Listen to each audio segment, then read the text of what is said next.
Prono NFL, l'émission des pronos NFL, où tu as tout le bonheur d'écouter nos experts et les voir régler leur caméra, les voir dans leur chez-soi, dans leur bureau, dans leur intimité, te livrer les secrets cachés de la NFL. Car oui, il y a des secrets, des choses que tu ne sais pas, des choses que les commentateurs français ne savent pas, beaucoup de choses qu'ils ne savent pas. Et c'est pour ça que nous avons ici notre tiercé gagnant, notre panel de spécialistes pour t'aider à naviguer les eaux troubles des pronostics NFL. En direct de Lyon, ou proche de Lyon, en tout cas, nous avons notre ami des Gones, il s'agit de Scooby. En haut à gauche, le seul qui prépare réellement cette émission, puisque tu vois, il a du papier, il est dans son bureau, tout va bien. Il s'agit d'Olivier Rival, notre auteur à succès. Et il se prépare à parler, c'est pour ça que le doigt est devant la bouche pour retenir les paroles qu'il a envie de nous déverser. Il s'agit de notre Belge à nous, il s'agit de Rémi. Et Rémi, ce soir, il va nous parler des Los Angeles Rams contre les Seattle Seahawks. C'est bien ça, Rémi?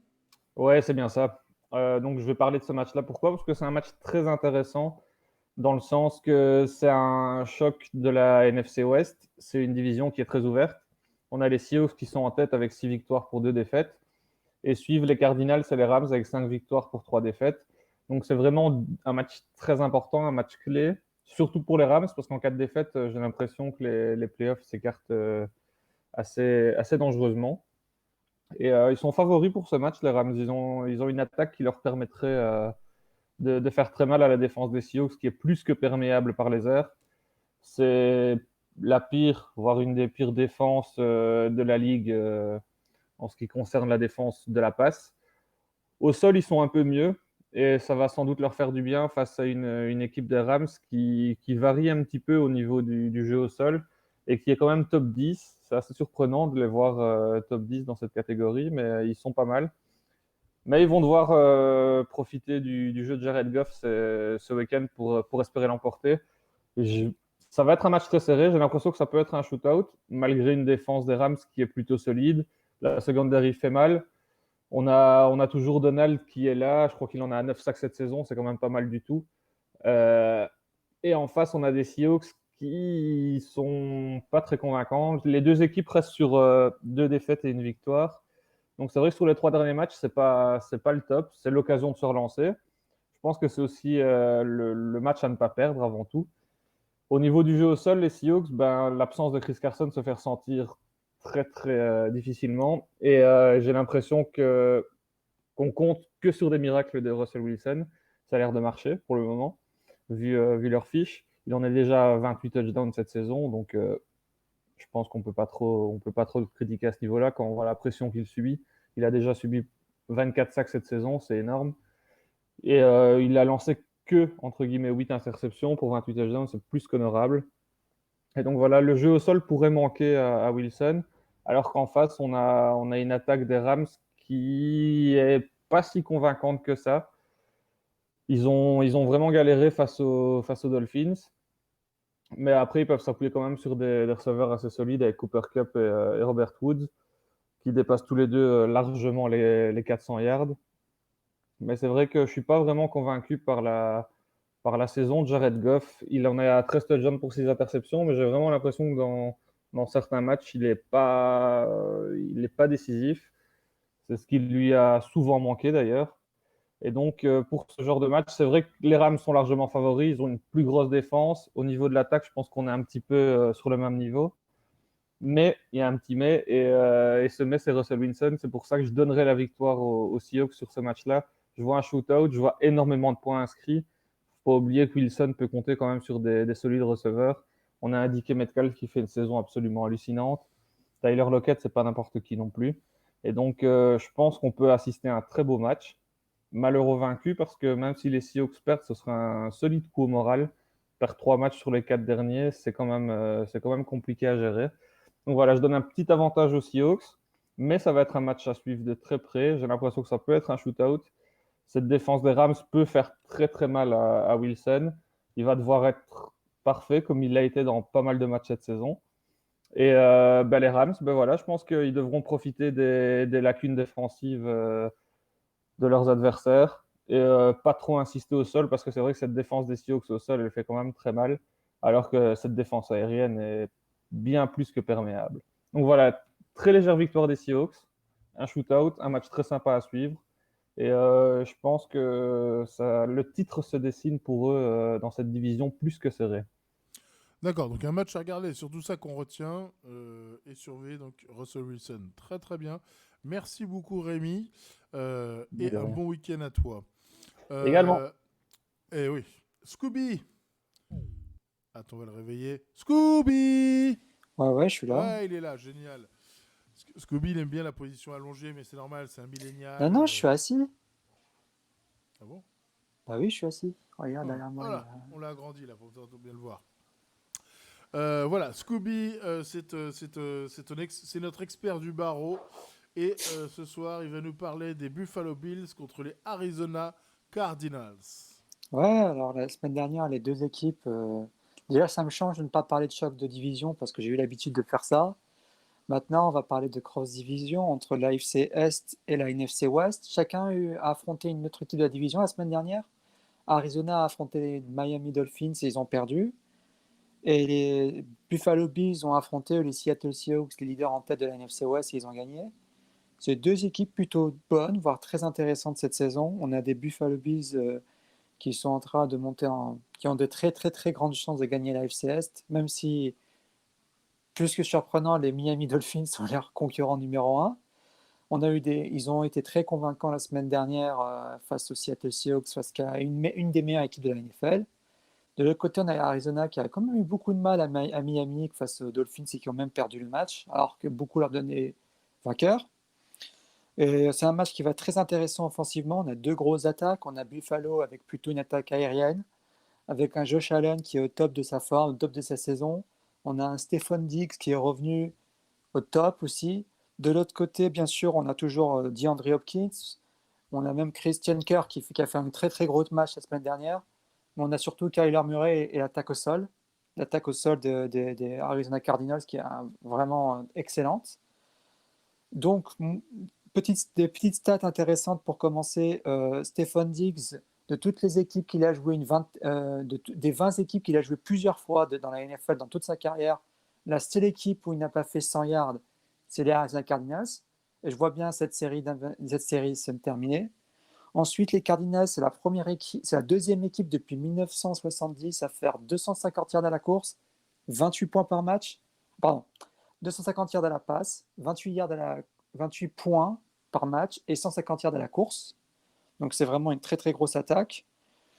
L'autre surprise aussi du match qui va un peu dépendre aussi, c'est la performance de Zach Moss, le running back rookie de Utah.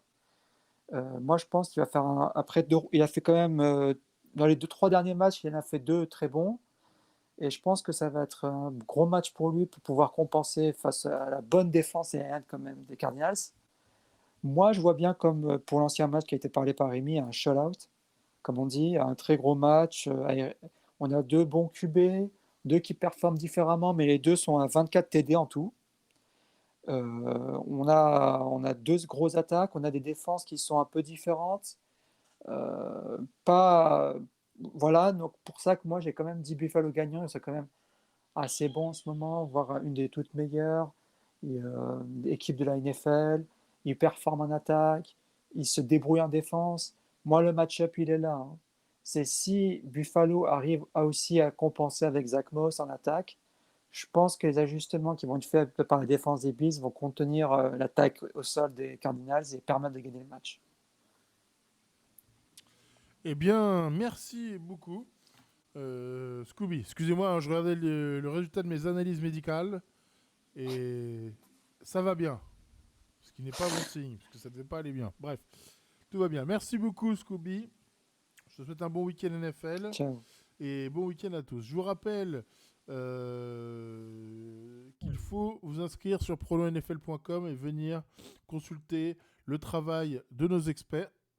Ah, je crois que j'ai perdu Olivier.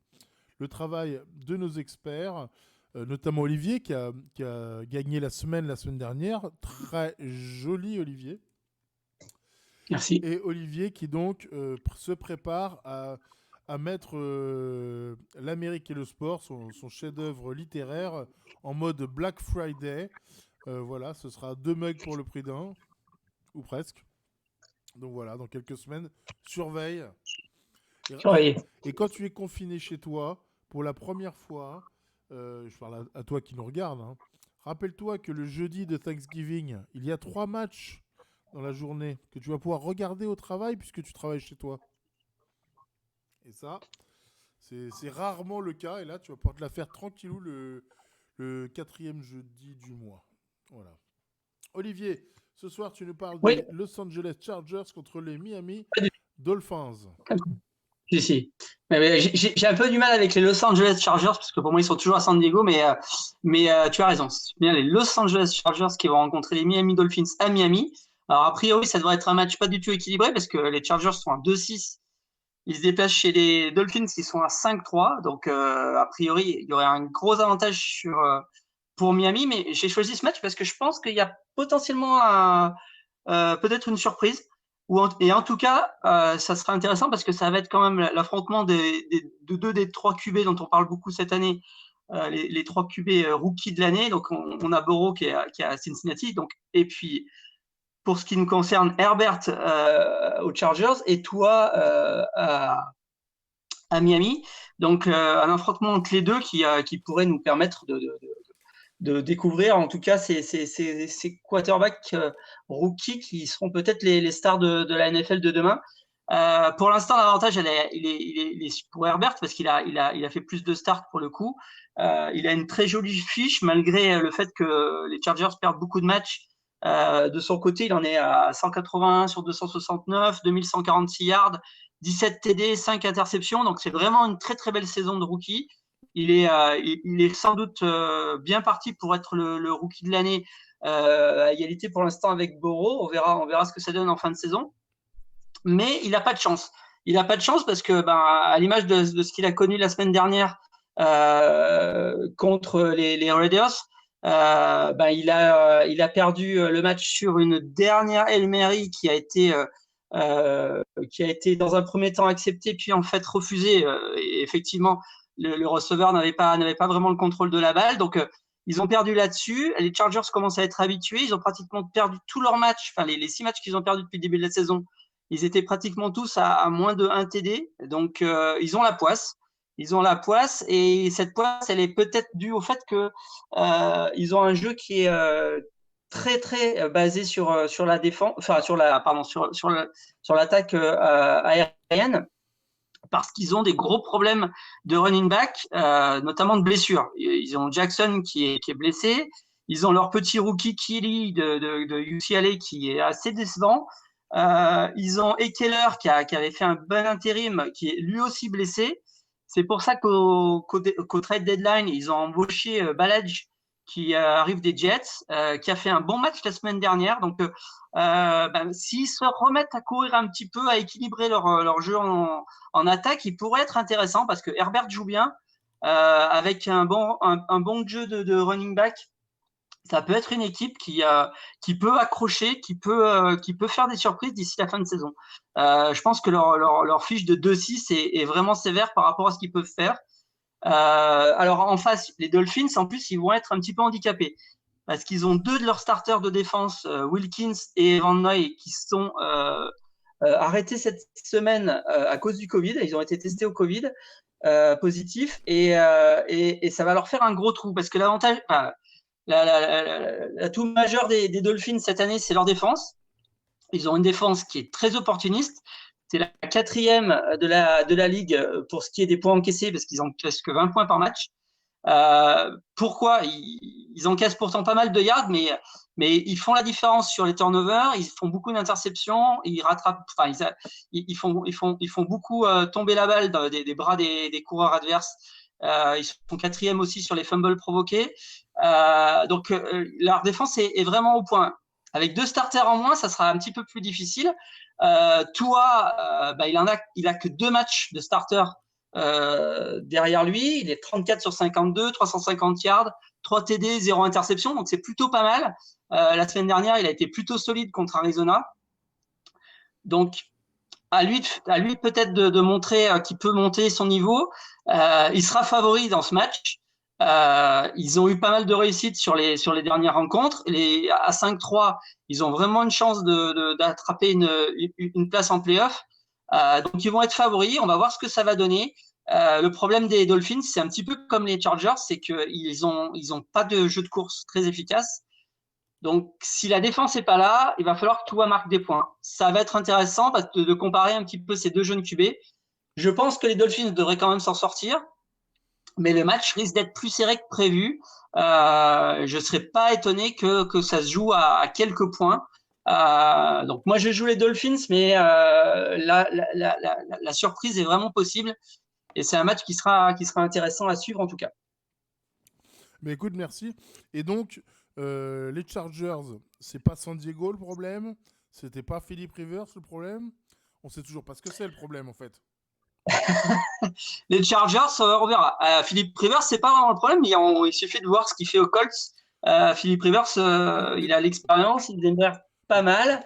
Les Chargers, c'est plutôt aujourd'hui un problème de résistance à la pression et de perdre les matchs serrés parce qu'ils sont vraiment habitués à ça. Et dès qu'il y a un match qui est un peu serré, ils trouvent le moyen de le perdre. Donc, il va falloir briser le signe indien à un moment.